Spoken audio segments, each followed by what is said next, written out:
안녕하십니까. 도쿄에 자가 있는 정부장이자 뭐더라? 영포티? 세리터 제이입니다. 자, 주 1회 정도 영상을 계속 찍어 올리려고 노력하고 있습니다. 오늘은 무슨 얘기를 할 거냐. 유튜브를 이제 보다 보면 이제 많이 느끼는 건데, 퇴사 관련된 유튜브, 퇴사 이야기를 하시는 분들이 꽤 많이 있더라고요. 다양한 이유가 있겠죠. 퇴사를 한다는 거는 더 좋은 직장을 찾았다든지, 아니면은 이 일이 아닌 자기가 지금 하고 있는 일과는 다른 일을 하고 싶어서 이제 퇴사를 한다든지, 아니면 경제적 자유를 이제 얻어서 파이어족이 된다든지, 그런 다양한 이유가 있다고 생각합니다. 근데 개인적으로 물론 모든 분들이 다 그렇게 퇴사하는데 이유가 있고, 그 이후에 자기의 인생이 이제 원하는 대로 잘 흘러가시는 분들도 있을 거라고 생각하지만, 그렇지 않은 분들도 있다고 생각합니다. 제가 지금 이 영상을 찍는 이유는, 혹시 이 퇴직을 이제 고민하시는 분들이시라면은 다시 한번 잘 곰곰이 생각을 해보셔야 된다고, 제가 조금 그렇게 긴 인생을 살진 않았지만 나름 회사 생활을 해본 사람으로서 이제 말씀드리고 싶어서 이렇게 영상을 찍게 됐습니다. 다들 아시겠지만 저는 한국에서 이제 모르시는 분들이 많을 수 있겠네요. 간단히 설명드리자면, 저는 이제 석사를 졸업하고 한국에서 하이닉스 그리고 삼성을 다녔습니다. 지금 일본에 살고 있긴 한데, 그렇다면 이제 제가 두 번 이상의 퇴사를 했다는 얘기겠죠. 말씀드렸다시피 저는 하이닉스를 첫 직장에서 시작했고, 그 다음 이제 삼성으로 이제 제의가 들어와서 삼성으로 이직을 했습니다. 그리고 삼성에서도 어떻게 좋은 이제 포지션이 열려서 삼성을 그만두고 그 다음 직장으로 이제 이직을 했습니다. 이런 경우는 사실 저는 이직하는 거는 크게 괜찮다고 생각합니다. 나쁘지 않다고 생각합니다. 예를 들어서 지금 현재 자기 포지션보다 더 좋은 포지션이라든지 대우를 받을 수 있는 직장의 이직. 사실 그것도 좀 여러 가지 리스크를 끌어안고 가야 되는 경우가 있습니다. 예를 들면은, 어쨌든 급여라든지 이런 조건들이 좋아지면은 분명히 그것만큼 본인들이 감수해야 될 무언가가 있을 가능성이 있습니다. 그게 업무 환경이라든지 그런 거일 수도 있고, 아니면은 같이 일하는 분들과의 이런 관계라든지 이런 걸 생각하면은, 어쨌든 그런 부분에 있어서 본인이 손해를 감수해야 되는 케이스도 있긴 합니다. 저 같은 경우는 사실 하이닉스에서 삼성으로 이직할 때는 다들 이제 최근 아마 다들 뉴스에서 많이 봐서 아마 어느 정도 인지하고 계실 거라 생각하는데, 사실 하이닉스랑 삼성은 그렇게 급여라든지 이런 환경이 크게 차이가 안 납니다. 최근에 오히려 하이닉스를 좀 더 선호하는 경향이 있다고 생각하는데, 비슷비슷합니다. 급여도 그렇고. 근데 이런저런 이유로 이제 넘어가시는 분도 있고, 다시 이제 삼성에서 하이닉스로 가시는 분도 있고, 하이닉스 삼성을 가시는 분도 있습니다. 근데 우리가 이제 이 회사를 전직을 하게 되면은, 그 전직을 하는 회사에서는 이 사람이 필요로 하기 때문에 그 사람을 채용을 합니다. 그렇게 채용하는 대상자는 좀 요새는 주니어급 이런 인력들도 채용을 하는 경우도 있긴 하지만, 그거보다는 좀 약간 어떻게 보면은 지금 당장 현직에서 쓸 수 있는 사람들을 빨리 채용하고 싶어서 이렇게 경력직을 이제 채용하는 경우가 꽤 많이 있습니다. 그럼 그 기대치에 이제 부응할 수 있는 실력을 어느 정도 가지고 있거나 경력을 가지고 있어야 되겠죠. 근데 그런 사람들을 채용을 해서 그 사람이 그 역량을 발휘하지 못한다면은, 물론 우리나라 대한민국에서 그렇게 사람을 쉽게 자르거나 이러지는 못하겠지만, 좀 어떻게 보면은 그 전직 이후에 사회생활이 조금 꼬일 수도 있다는 생각이 듭니다. 어쨌든 그런 것들이야 본인이 스스로 열심히 하면 어느 정도 극복 가능한 거라 생각하고 하지만, 제가 지금부터 말씀드리는 이제 이 퇴직을 하는 이유가 만약에 이 다음과 같은 이유라면 조금 다시 한번 생각해 보시기 바랍니다. 첫 번째로 이제 저같이 주식 투자를 하고 계시는 분들 중에 이제 파이어죠. 더 이상 나는 일을 할 필요가 없다고 생각하시는 분들. 저는 뭐 이전 쇼츠 영상에서도 보여드렸다시피 꽤 많은 이 주식으로 자산을 형성을 했습니다. 지금 대충 한 22, 3억 정도 있습니다. 그리고 지금 현재 살고 있는 이 집도 있고 하는데, 여기 이 집 같은 경우에, 제가 지금 살고 있는 일본의 집 같은 경우에는 대출이 대다수이긴 합니다. 아마 남아있는 대출 금액이 한 8천만 엔인가? 아마 그 정도 있을 겁니다. 뭐 어떻게든 갚으려면 갚을 수 있긴 하지만 어쨌든 일본은 금리가 싸기 때문에 그 대출을 계속 끼고 지금 살고 있고, 그렇기 때문에 글쎄요, 저는 일단 와이프와 이제 갓 태어난 아기가 한 명 있습니다. 이제 다민 가족이고, 와이프는 이제 지금 현재 육아휴직 중이긴 하지만 언젠간 이 휴직이 끝나면은 직장으로 돌아갈 예정입니다. 본인이 일하는 걸 좋아하기 때문에, 저도 그런 것들을 존중하기 때문에 돌아가는 거는 반대하지 않습니다. 그렇게 보면 사실 어떻게 보면 저 같은 경우에는 그 흔히 말하는 그 파이어족이라고 하죠.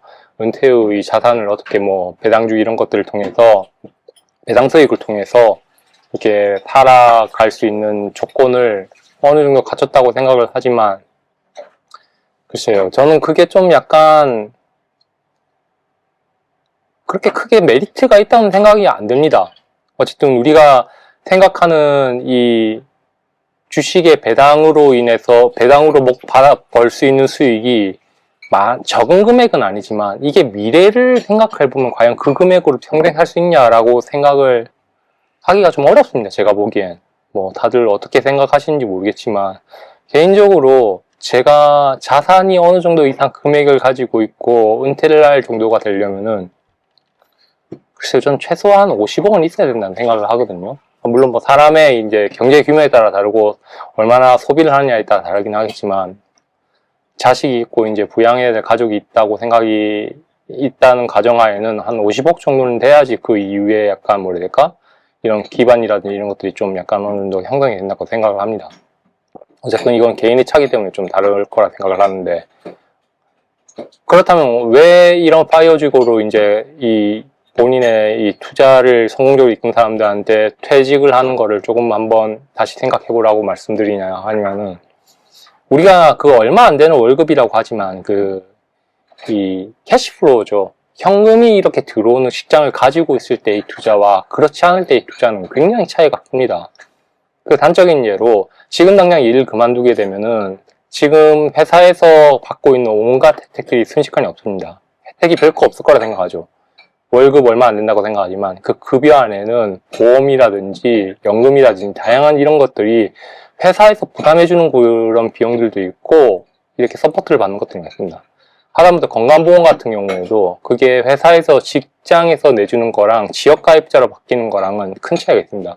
그 금액도 바뀌고, 그런 경우 또 수입이 없어지다 보니까 그 부분을 100% 제가 할당을 해야 돼, 제가 다 내야 되는 금액이 되면은 굉장히 큰 부담이 됩니다. 그런 와중에 가지고 있는 자산을 불려나가든지 배당을 받아서 그 돈으로 통해서 계속 이거를 어떻게 커버를 한다고 생각을 할 수 있긴 하지만, 그 많은 주식을 자산을 형성을 했던 그 과정을 생각해 보시면은 지금 당장에 일을 그만두지 않고 과연 이거를 계속 유지해 나가면서 더 많은 자산을 이제 불려나갈 수 있지 않을까 생각을 한다면은, 퇴직은 그렇게 현명한 방법인 것 같지는 않습니다. 제가 생각하는 퇴직이라는 것들은 결국에는 내가 지금 하고 있는 일을 더 이상 할 수 없을 때, 또는 지금 하고 있는 일에서 벌어들이는 수익이 의미가 없어질 때 한번 생각해 봐야 되는 일이라고 생각합니다.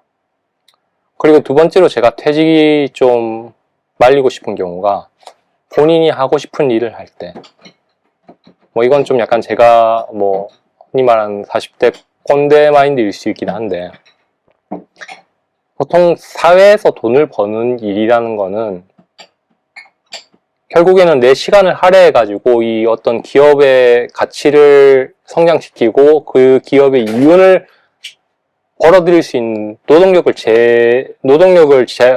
제공함으로써 이제 급여를 받는 식으로 이제 진행을 해줘. 그렇다면은 우리가 그 급여를 받는 데 있어서 본인이 좋아하는 것보다는 본인이 잘하는 것들을 하는 게 굉장히 유리하다고 생각합니다. 저 같은 경우는 이제 반도체 회로 설계 일을 하고 있지만, 뭐, 그렇게 이게 뭐 재밌거나 즐겁다라고 생각 안 합니다. 보람은 있긴 해요. 그 설계를 한 결과가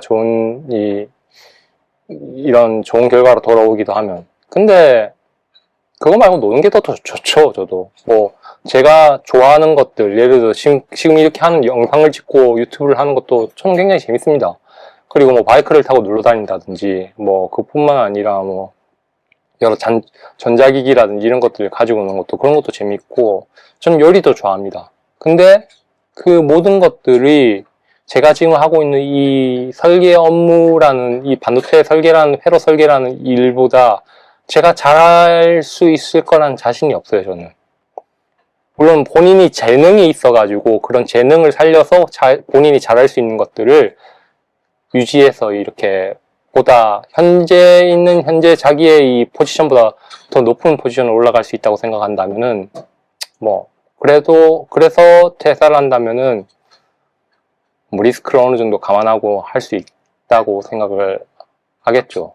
하지만, 어쨌든 본인이 하고 싶은 것들을 그게 업이 되는 거가 그게 과연 정말 그게 업이 되면 그게 하고 싶었던 일이었을까라는 생각을 하면 그것도 바뀔 거라 생각을 합니다. 본인은 정말 하고 싶다고 생각했는데 그게 진짜 일이 되면은 그 일이 본인이 하고 싶었던 일이었을까라는 생각을 하면은 그것도 좀 약간 의문이 들겠죠. 뭐 예를 들어서 아이돌 가수들, 이제 젊은 친구들이 이제 그런 걸 열망하고 하잖아요. 근데 정작 그 아이돌 가수들이 본인들이 그 일을 하게 되면서 인기를 얻고 그렇게 하면 과연 그게 진짜 본인이 하고 싶었던 일과 똑같은 일일까 좀 다시 한번 생각해 볼 일이라고 생각합니다. 그리고 본인이 잘하는 게 무엇인지를 먼저 찾는 것이 나름 중요하다고 생각합니다. 근데 내가 너무 잘하는데 너무 하기 싫다. 그런 경우는 잘 없습니다. 본인이 너무 싫어하는 게 잘하는 이런 경우는 잘 없죠. 잘한다는 거는 숙련된 이런 스킬이 있고 이런 거, 근데 그만큼 관심이 있기 때문에 그런 뭐 이런 재능을 일단 발전시키고 가능하다고 생각합니다. 타고난 능력으로 너무 잘하는 건데 싫은 건 뭐 어쩔 수 없지만 그런 케이스는 극히 드물다고 생각합니다. 마지막으로 지금이 너무 힘들어서 그냥 퇴사하고 좀 쉬면서 어떻게 다른 일을 찾아보고 싶다. 절대로 다음 일을 퇴사하고 난 이후에 찾을 거라 이런 생각은 하지 마십시오, 진짜로. 왜냐면은 최근에 저도 이제 저가 다닌 직장에 이제 새로운 엔지니어를 뽑기 위해서 인터뷰를 하고 채용 관련돼서 제가 면접관을 하고 있습니다.